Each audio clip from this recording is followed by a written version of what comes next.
Capítulo 23. La rueda ardiente. Permanecí en mi escondite toda la noche y desperté tarde al día siguiente. Todo mi cuerpo se había tensado formando un prieto nudo de dolor. Como todavía tenía comida y un poco de vino, me quedé donde estaba en lugar de intentar bajar a la calle, por miedo a caerme. El cielo estaba nublado y soplaba un viento húmedo y pertinaz. Caía aguanieve más allá de la protección del saliente del tejado.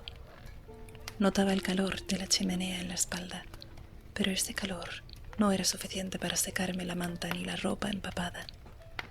No tardé mucho en terminarme el pan y el vino, y después pasé la mayor parte del tiempo royendo los huesos del pavo e intentando calentar nieve en la botella de vino para poder bebérmela. Ninguna de las dos cosas resultó muy productiva y acabé comiendo puñados de nieve fangosa que me dejaron temblando y con sabor a brea en la boca. Pese a las lesiones, por la tarde me quedé dormido y desperté a altas horas de la noche, envuelto en un calor maravilloso. Me quité la manta de encima y me aparté de la chimenea, demasiado caliente. Volví a despertar casi al amanecer, temblando y empapado de sudor. Me sentía extraño, mareado y embotado. Volví a acurrucarme junto a la chimenea y pasé el resto del día nervioso y afiebrado, entrando y saliendo del sueño. No recuerdo cómo conseguí bajar del tejado, delirando de fiebre y casi paralizado. No recuerdo haber recorrido las calles de cererías y embaladores. Solo recuerdo que me caí por la escalera que conducía al sótano de Trappist, agarrando con fuerza la bolsa de dinero llena. Me quedé allí tumbado, temblando y sudando, y al poco rato oí las débiles pisadas de sus pies desnudos sobre la piedra. ¿Qué? Dijo suavemente Trappist al levantarme. Ya va. Trappist me cuidó durante los largos días que duró la fiebre. Me arropó con mantas, me dio de comer y como la fiebre no daba señales de bajar por sus propios medios, empleó el dinero que yo había llevado para comprarme una medicina agridulce. Mantenía mi cara en mis manos húmedas y frías mientras murmuraba con paciencia y ternura. ¿Qué? Ya va. Mientras yo lloraba después de tener interminables sueños en que aparecían mis padres, los Chandrian y un hombre con ojos vacíos. Desperté fresco y con la mente despejada. Tani gritó que estaba atado en su camastro. ¿Qué? Ya va, dijo Trappist, mientras dejaba a uno de los bebés y cogía a otro. El bebé miraba alrededor con los ojos oscuros muy abiertos, como una lechuza, pero parecía incapaz de mantener erguida la cabeza. La habitación estaba en silencio. Tani repitió su grito. Tosí para aclararme la garganta. «Tienes una taza en el suelo», dijo Trappist mientras le pasaba una mano por la cabeza al bebé que tenía en brazos. Tani empezó a bramar, puntuando su grito con unos extraños jadeos. El ruido agitó a los otros niños que se movieron nerviosos en sus camastros. El mayor de todos ellos, que estaba en el rincón, se tapó las orejas con las manos y empezó a gemer. Comenzó a mecerse adelante y atrás, primero suavemente, luego cada vez con más ímpetu, hasta golpearse la cabeza en el suelo de piedra cuando se inclinaba. Trappist llegó a su lado antes de que el niño pudiera hacerse daño de verdad. Lo abrazó y dijo, ¿Qué? Ya va, Lonnie. El niño empezó a mecerse más despacio, pero no dejó de hacerlo del todo. No hagas tanto ruido, Tani. La voz del anciano era seria, pero no severa. ¿Por qué alborotas tanto? Lonnie podría hacerse daño. Tani repitió su gemido en voz baja. Detecté una nota de remordimiento en su voz. Me parece que quiere que le cuente una historia, dije a Trappist sorprendiéndome a mí mismo. Tani gritó, pero esta vez más alegre. ¿Eso es lo que quieres, Tani? Tani gimió de nuevo, como asintiendo. Hubo un momento de silencio. Yo no sé ninguna historia, dijo Trappist.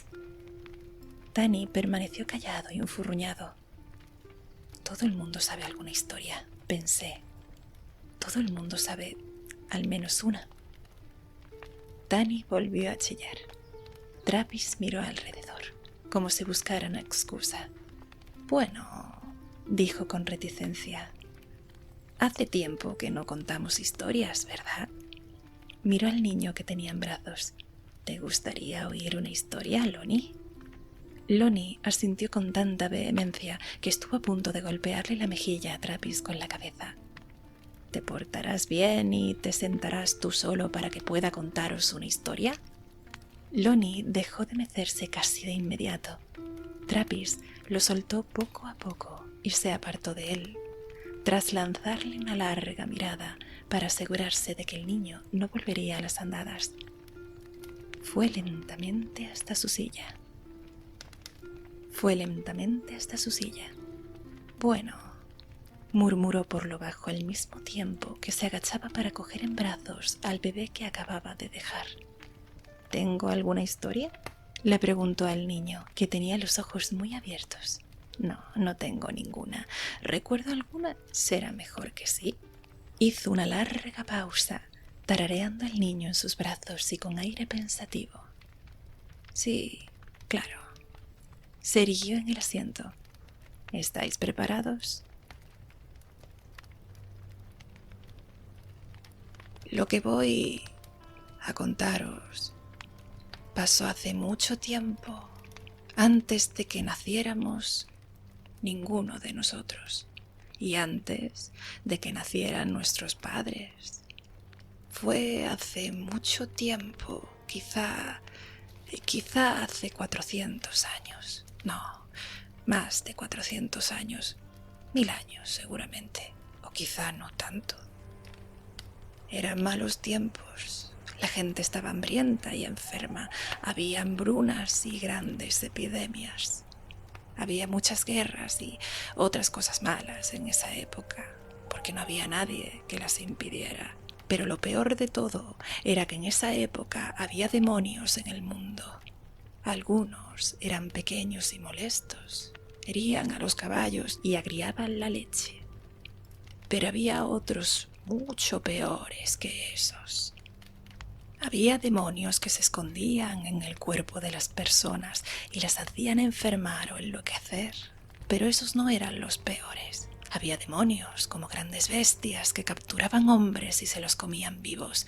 Pero esos no eran los peores. Había demonios que les arrancaban la piel a personas y la utilizaban para vestirse. Pero esos tampoco eran los peores. Había un demonio que destacaba entre todos. En Canis, la oscuridad devoradora. Pasara por donde pasase, su cara siempre estaba oculta en sombras y los escorpiones que le picaban morían al entrar en contacto con tanta corrupción. Pues bien, Telu, creador del mundo y señor de todas las cosas, vigilaba el mundo de los humanos. Vio que los demonios se burlaban de nosotros y nos mataban y se comían nuestros cuerpos. Salvó a algunos, pero solo unos pocos, porque Telu es justo y solo salva a los dignos de ser salvados, y en aquellos tiempos muy pocas personas actuaban buscando su propio bien y menos aún buscando el bien de los demás. Eso hacía que Telu se sintiera desgraciado, porque él había creado el mundo para que fuera un lugar agradable para los humanos, pero su iglesia estaba corrompida, robaba a los pobres y no vivía de acuerdo con las leyes que él le había dictado.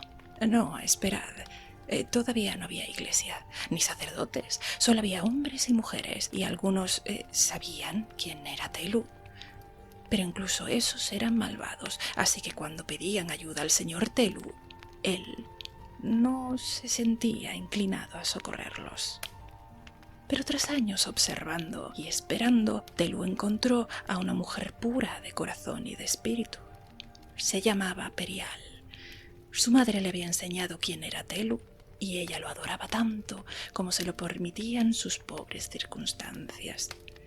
Pese a que la vida no era fácil para ella, Perial solo rezaba por los demás y nunca por ella misma. Telu observó durante años, vio que llevaba una vida difícil, llena de desgracias y tormentos a manos de los demonios y de otra gente malvada. Sin embargo, ella nunca maldijo a Telu ni dejó de rezar y siempre trataba a todo el mundo con respeto y amabilidad. Así que una noche, Telu se apareció a Perial en un sueño. Se plantó ante ella, parecía que estuviera hecho de fuego o de luz solar. Se acercó a ella resplandeciente y le preguntó si sabía quién era. Por supuesto, contestó la mujer. No se puso nada nerviosa porque pensó que solo era un sueño extraño. «Eres Telu, mi señor». Telu asintió y le preguntó si sabía por qué había ido a verla. «¿Vas a hacer algo para ayudar a mi vecina Débora?», preguntó ella, porque antes de acostarse había estado rezando por su vecina. «¿Vas a hacer algo para que su esposo Losel sea mejor persona? No la trata bien. Un hombre no debe ponerle nunca la mano encima a una mujer, salvo por amor». Telu conocía a los vecinos de Perial, sabía que eran indignos y que habían cometido maldades. Todos los habitantes del pueblo eran indignos, excepto Perial.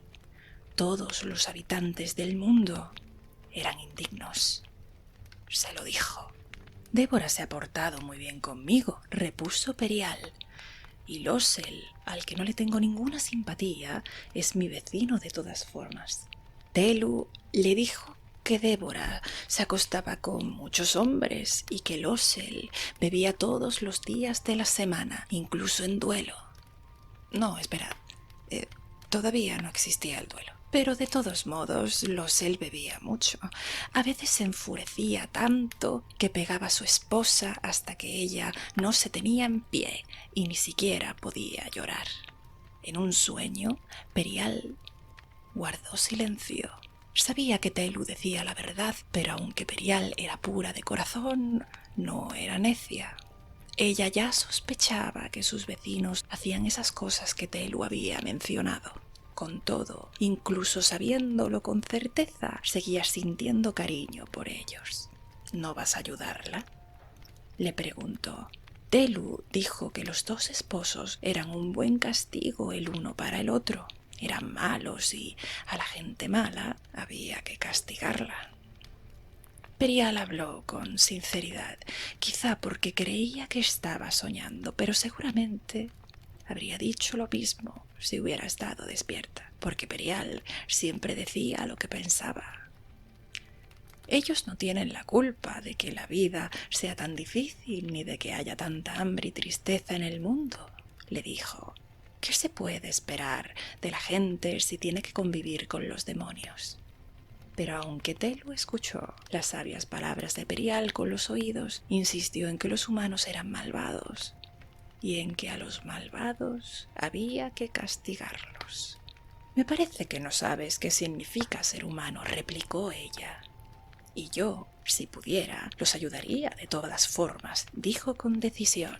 «Pues así será», dijo Telu. Estiró un brazo y le puso la mano sobre el corazón. Cuando Telu la tocó, Perial sintió como si fuera una gran campana dorada que acabaran de tañer por vez primera. Abrió los ojos y comprendió que aquel no había sido un sueño normal. Por eso no le sorprendió descubrir que estaba embarazada. 3 meses más tarde dio a luz a un precioso niño de ojos oscuros. Lo llamó Mend. El día después de nacer, Mend ya gateaba. 2 días más tarde sabía andar. Perial estaba sorprendida, pero no preocupada, porque sabía que su hijo era un regalo de Dios. Sin embargo, Perial era una mujer sabia. Ella sabía que la gente no lo entendería, así que no se separaba de Mend, y cuando sus amigos y vecinos iban a visitarla, ella los echaba con cualquier pretexto. Pero esa situación no podía prolongarse mucho, porque en los pueblos pequeños no se pueden guardar secretos. La gente sabía que Perial no estaba casada, y aunque en esos tiempos era habitual que nacieran hijos fuera del matrimonio, no lo era que los niños se convirtieran en hombres en menos de 2 meses. La gente temía que Perial se hubiera acostado con un demonio y que su hijo fuera hijo de un demonio. Esas cosas no eran insólitas en esos oscuros tiempos y la gente tenía miedo. Así que el primer día del 7º ciclo se reunieron todos y fueron a la casa donde Perial vivía con su hijo. El herrero del pueblo, que se llamaba Rengen, hizo de portavoz. «Enséñanos al niño», gritó, pero no hubo respuesta. «Tráenos al niño y demuéstranos que es humano, como nosotros». La casa seguía en silencio y aunque había muchos hombres en la calle, nadie quería entrar en la casa donde se sospechaba que habitaba un demonio. Así que el herrero volvió a gritar: «Trae al joven Mend, Perial, o quemaremos la casa con vosotros dentro». Se abrió la puerta y salió un hombre. Nadie lo reconoció, porque aunque solo hacía 7 ciclos que había salido del vientre de su madre, Mend aparentaba 17 años. Se quedó allí plantado, orgulloso, con sus negros ojos y su negro cabello. «Yo soy el que llamáis Mend», dijo con una voz grave y sonora. «¿Qué queréis de mí?» Al oír su voz, Perial, que seguía dentro de la casa, dio un grito ahogado. Además de ser la primera vez que Mend hablaba, Perial reconoció su voz. Era la misma que había oído en un sueño meses atrás. «¿Qué quieres decir con eso de que te llamamos Mend?», preguntó el herrero, asiendo con fuerza su martillo. Sabía que había demonios que parecían humanos o que se disfrazaban con su piel, como hacían algunos, ocultándose bajo una piel de cordero. El niño, que ya no era un niño, dijo: «Soy hijo de Perial, pero no soy Mend, y tampoco soy un demonio». «Entonces toca el hierro de mi martillo», dijo Rengen, porque sabía que los demonios tenían 2 cosas: el hierro frío y el fuego limpio. Le tendió su pesado martillo de forja, le temblaban las manos, pero nadie se lo reprochó. El que no era Mend dio un paso adelante y puso ambas manos sobre la cabeza de hierro del martillo. No sucedió nada. Perial, que observaba desde el umbral de su casa, rompió a llorar porque, aunque confiaba en Telu, en el fondo había temido por su hijo. «No soy Mend, aunque ese es el nombre que me puso mi madre. Soy Telu, señor de todas las cosas, y he venido a liberaros de los demonios y de la maldad de vuestros corazones. Soy Telu, hijo de mí mismo, que los malvados oigan mi voz y tiemblen». Y todos temblaron, pero algunos se resistían a creer. Lo llamaron demonio y lo amenazaron. El miedo les hizo pronunciar duras palabras. Algunos le lanzaron piedras y lo maldijeron y escupieron hacia donde estaban su madre y él. Entonces Telu se enfureció y habría podido matarlos a todos, pero Perial se le acercó y le puso una mano en el hombro para retenerlo. «¿Qué se puede esperar de ellos?», le preguntó en voz baja. «De unos hombres que conviven con los demonios. Hasta el mejor de los perros muerde cuando se cansa de que lo maltraten». Telu reflexionó y comprendió que Perial era una mujer sabia. Miró en el corazón de Rengen y dijo: «Rengen, hijo de Engen, tienes un amante a la que pagas para que se acueste contigo. Engañas y robas a tus empleados, y aunque rezas en voz alta, ¿no crees que yo, Telu, creara el mundo y que vigile a todos los que vivís en él?» Al oír eso, Rengen palideció y dejó caer el martillo al suelo, porque lo que Telu acababa de decir era cierto. Telu miró a todos los hombres y mujeres que se hallaban allí, miró dentro de sus corazones y dijo lo que veía. Todos eran indignos hasta tal punto que Rengen podía considerarse uno de los mejores. Entonces Telu trazó una raya en el suelo que lo separaba de los vecinos. «Este camino es como el sinuoso curso de la vida. hay 2 caminos paralelos que podéis tomar. Todos vosotros viajáis ya por ese lado del camino. Tenéis que elegir. Podéis quedaros en vuestro camino o cruzar y venir al mío. Pero el camino es el mismo, ¿no? Lleva al mismo sitio, dijo alguien. Sí. ¿A dónde lleva el camino? A la muerte. Todas las vidas conducen a la muerte, excepto una. Así son las cosas. Entonces, ¿qué importancia tiene el lado por el que vayamos?, preguntó Rengen. Era corpulento, uno de los pocos que superaban en estatura a Telu, pero estaba impresionado por todo lo que había visto y oído en las horas pasadas.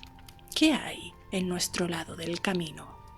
Dolor, respondió Telu con una voz dura y fría como la piedra. Castigo. ¿Y en tu lado? Dolor ahora, dijo Telu con la misma voz. Castigo ahora, por todo lo que habéis hecho. Eso no se puede eludir. Pero yo también estoy aquí. Este es mi camino. ¿Y qué tengo que hacer para cruzar? Arrepentirte y venir a mi lado. Rengen cruzó la raya y se situó al lado de su dios. Entonces Telu se agachó y recogió el martillo que el herrero había dejado caer al suelo. Pero en lugar de devolvérselo, golpeó a Rengen con él como si fuera un látigo. 1 vez, 2 veces, 3, y el tercer golpe hizo caer a Rengen de rodillas, sollozando y chillando de dolor. Pero después del tercer golpe, Telu dejó el martillo y se arrodilló para mirar a Rengen a los ojos. «Has sido el primero en cruzar», dijo en voz baja para que solo lo oyera el herrero. «Hacía falta valor, no era fácil. Estoy orgulloso de ti. Ya no te llamas Rengen, ahora te llamas Wérez, el forjador del camino». Telu lo abrazó y el contacto con sus brazos alivió gran parte del dolor de Rengen, que ya se llamaba Wérez. Pero no todo, porque Telu hablaba en serio cuando decía que el castigo no podía eludirse. Fueron cruzando la raya uno a uno y uno a uno Telu los golpeó con el martillo. Pero cuando caían arrodillados, Telu se arrodillaba a su lado y hablaba con ellos, les daba un nuevo nombre y aliviaba parte de su dolor. Muchos de aquellos hombres y mujeres tenían demonios escondidos dentro, que huían chillando cuando los tocaba con el martillo. A ellos Telu les dedicaba más tiempo, pero al final siempre los abrazaba y todos se mostraban agradecidos. Algunos se ponían a bailar de felicidad al sentirse liberados de esos seres tan terribles que habitaban en su interior. Al final solo quedaron 7 personas al otro lado de la línea. Telu les preguntó 3 veces si querían cruzar, y ellos se negaron 3 veces. Después de la tercera vez, Telu saltó al otro lado de la raya y les asestó a cada uno un fuerte golpe, haciéndolos caer al suelo. Pero no todos eran hombres. Cuando Telu golpeó al cuarto, se oyó un ruido parecido al del hierro al enfriarse y olió a cuero quemado, porque el cuarto hombre no era un hombre, sino un demonio con piel de hombre. Telu agarró al demonio y lo despedazó con las manos, maldiciéndolo y lanzándolo a la oscuridad exterior, donde habitan los de su clase. Los otros 3 se dejaron golpear. Ninguno era un demonio, aunque de los cuerpos de algunos de los que habían caído salieron huyendo demonios. Cuando hubo terminado, Telu no habló con los 6 que no habían cruzado, ni se arrodilló para abrazarlos y aliviar su dolor. Al día siguiente, Telu se puso en camino para terminar lo que había empezado. Fue de pueblo en pueblo ofreciendo a sus habitantes la misma elección que les había planteado a los convecinos de Perial. El resultado siempre era el mismo. Algunos cruzaban y algunos se quedaban. Algunos no eran hombres sino demonios, y a esos Telu los destruía. Pero había un demonio que seguía eludiendo a Telu, Encanis, que tenía la cara en sombras. Encanis, cuya voz era como un cuchillo en la mente de los hombres. Siempre que Telu paraba en un pueblo para ofrecer a sus habitantes la posibilidad de elegir su camino, Encanis había estado allí antes, destrozando los cultivos y envenenando los pozos. Encanis hacía que los hombres se mataran entre ellos y se llevaba a los niños de sus camas por la noche. Pasados 7 años, Telu había recorrido el mundo entero. Había echado a los demonios que nos atormentaban, a todos, excepto a uno. Encanis seguía en libertad y hacía el trabajo de 1.000.000 de demonios, destruyéndolo y saqueándolo todo a su paso. Telu perseguía a Encanis y Encanis huía. Pronto, Telu estuvo a solo un ciclo del demonio y luego a 2 días y luego a mediodía. Por fin estaba tan cerca que sentía el frío que dejaba Encanis a su paso y veía sitios donde había puesto las manos y los pies porque estaban marcados con una fría y negra escarcha. Encanis sabía que lo perseguían y se dirigió a una gran ciudad. El señor de los demonios empleó todo su poder y la ciudad quedó arrasada. Lo hizo con la esperanza de retrasar a Telu y escapar, pero el dios andante solo se detuvo para encargar a unos sacerdotes que se ocuparan de la gente de la ciudad en ruinas. Encanis huyó durante 6 días y 6 grandes ciudades quedaron destruidas, pero al 7.º día Telu llegó antes de que Encanis pudiera emplear su poder y la 7ª ciudad se salvó. Por eso el 7 es el número de la suerte y por eso celebramos el Chaen. Encanis se hallaba en apuros y concentró todas sus fuerzas en escapar de Telu. Pero al 8.º día, Telu no se entretuvo comiendo ni durmiendo y así fue como, al final de la batida, Telu atrapó a Encanis. Se abalanzó sobre el demonio y lo golpeó con su martillo de forja. Encanis cayó como una piedra, pero el martillo de Telu se hizo pedazos y los pedazos quedaron esparcidos por el polvoriento camino. Telu se cargó el cuerpo inerte del demonio a la espalda y caminó toda la noche, y en la mañana del 9.º día llegó a la ciudad de Atur. Cuando la gente vio a Telu llevando el cuerpo inerte del demonio, creyeron que Encanis estaba muerto. Pero Telu sabía que matar a Encanis no era fácil. Ninguna espada normal ni ningún golpe normal podían matarlo, y ninguna celda con barrotes podía retenerlo. Así que Telu llevó a Encanis a la herrería, pidió que le llevaran hierro y la gente le trajo todo el hierro que tenía. Pese a que no había descansado ni un momento ni había comido nada, Telu trabajó durante todo el 9.º día. 10 hombres manejaban el fuelle y Telu forjó la gran rueda de hierro.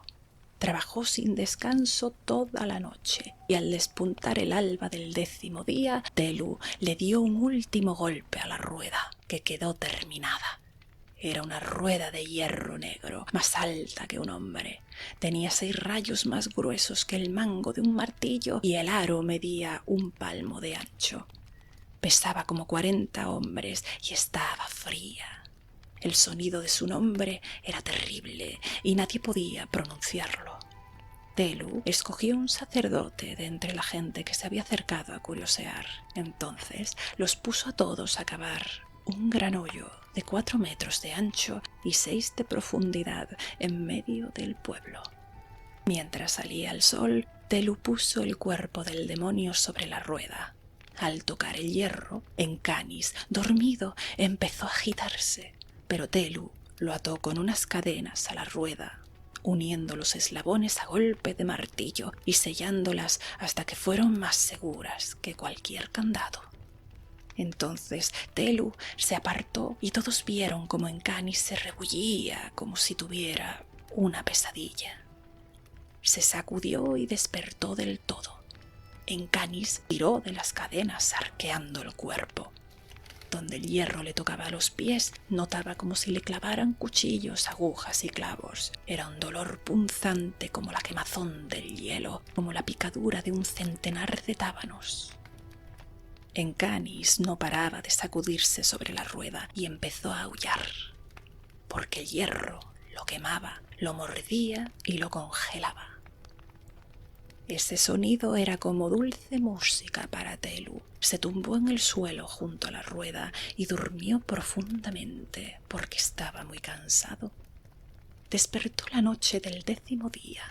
Encanis seguía encadenado a la rueda, pero ya no bramaba ni forcejeaba como un animal atrapado.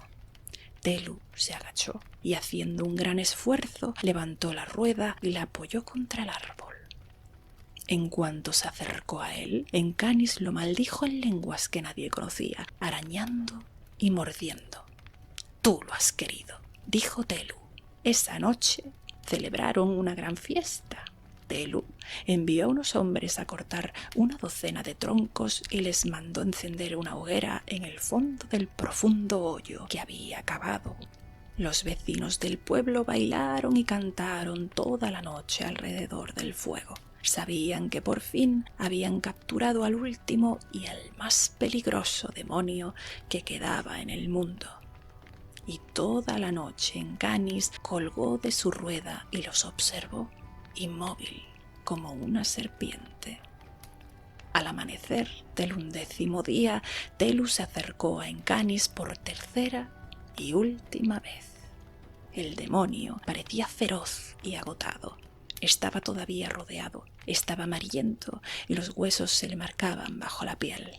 Pero su poder todavía lo rodeaba como un oscuro manto, ocultando su rostro en sombras. «Encanis», dijo Telu, «esta es tu última oportunidad para hablar. Hazlo, porque sé que tienes poder para hacerlo».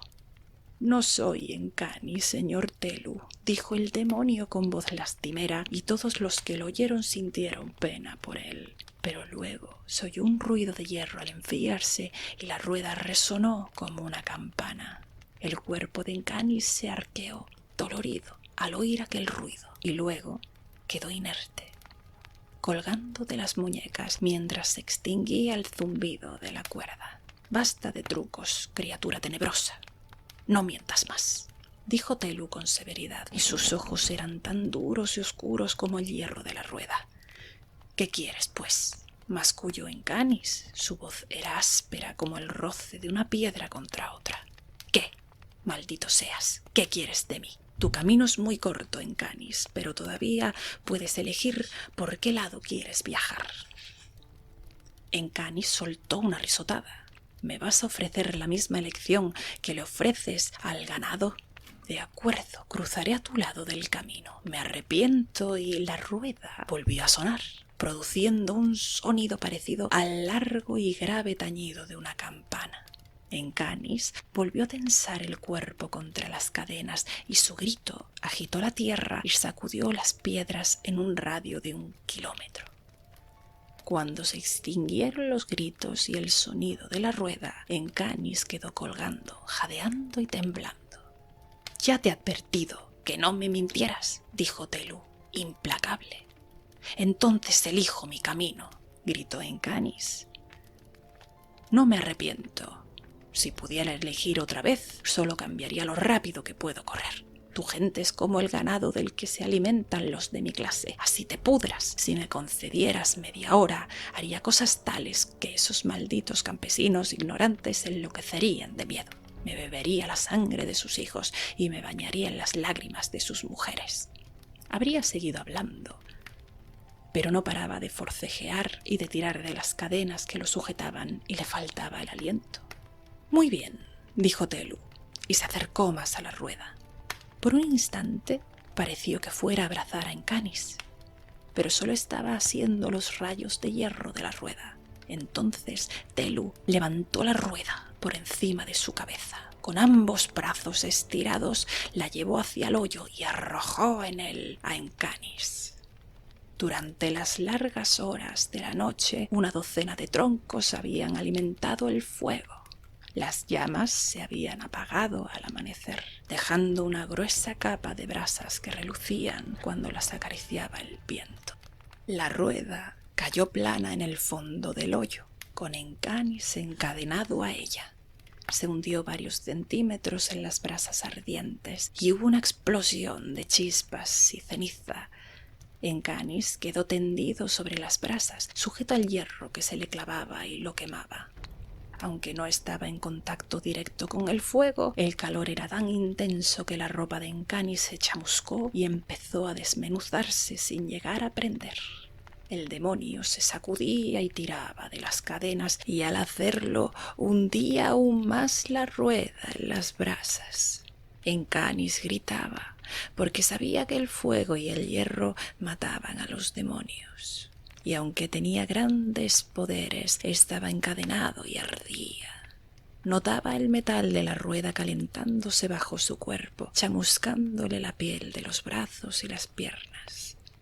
Encanis chillaba, e incluso cuando su piel empezó a desprender humo y a quemarse, su rostro seguía envuelto en una sombra que surgía de él como una lengua de oscuro fuego. Entonces Encanis se cayó, y lo único que se oyó fue el sonido sibilante del sudor y la sangre que goteaban del cuerpo del demonio. Se produjo un largo silencio. Encanis tiró de las cadenas que lo sujetaban a la rueda. Parecía que fuera a tirar de ellas hasta que los músculos se le desprendieran del hueso y de los tendones. Entonces se oyó un fuerte ruido, como una campana al romperse, y uno de los brazos del demonio se soltó de la rueda. Varios eslabones de la cadena al rojo vivo salieron despedidos hacia arriba y fueron a parar, humeando, a los pies de la gente que estaba al borde del hoyo. Solo se oyó la súbita y salvaje risa de Encanis, aguda como el ruido del cristal al romperse. Al poco rato, el demonio soltó la otra mano, pero antes de que pudiera hacer nada más, Telu se lanzó al hoyo. Cayó con tanta fuerza que hizo resonar el hierro. Telu le agarró las manos al demonio y las apretó contra la rueda. Encanis gritó furioso e incrédulo, pues aunque Telu volvía a aprisionarlo contra la rueda y pese a que notaba la fuerza de Telu mayor que las cadenas que Encanis acababa de romper, vio que Telu estaba ardiendo. «¡Estás loco!», gritó. «Morirás aquí conmigo. Suéltame y déjame vivir. Suéltame y no te causaré más problemas». Y la rueda no resonó porque Encanis estaba asustado de verdad. «No», dijo Telu, «tu castigo es la muerte. Te lo mereces». «Estás loco», seguía gritando Encanis sin éxito. «Estás ardiendo, vas a morir igual que yo. Todo vuelve a las cenizas. Así que esta carne también arderá. Pero yo soy Telu, hijo de mí mismo, padre de mí mismo. Yo estaba antes y estaré después. Si soy un sacrificio, lo soy únicamente a mí mismo. Y si alguien me necesita y me invoca de la forma correcta, volveré para juzgar y castigar». Telu lo sujetó contra la rueda y ni los gritos ni las amenazas del demonio lograron apartarlo ni un centímetro. Y así fue como Encanis abandonó este mundo y con él Telu, que era Mende. Ambos ardieron hasta quedar reducidos a cenizas en el hoyo de Atur. Por eso los sacerdotes telinos llevan túnicas de color gris. Y por eso sabemos que Telu nos cuida, nos vigila y nos protege de... Trapis interrumpió su relato, porque Jaspin empezó a aullar y a agitarse, tensando las cuerdas que lo sujetaban. Como la historia ya no me mantenía despierto, me fui desvaneciendo lentamente. Después de aquello, empecé a albergar una sospecha que nunca me abandonó por completo. ¿Era Trapis un sacerdote telino? Su túnica estaba sucia y hecha jirones, pero parecía del mismo gris que las túnicas de los telinos. Algunos fragmentos de su historia eran torpes e imprecisos, mientras que otros eran solemnes y majestuosos, como si Trappist los recitara tras rescatarlos de una memoria semiolvidada. ¿Serían sermones? ¿Serían lecturas del libro del camino? Nunca se lo pregunté. Y aunque pasé por su sótano muchas veces en los meses siguientes, nunca oí a Trappist relatar ninguna otra historia.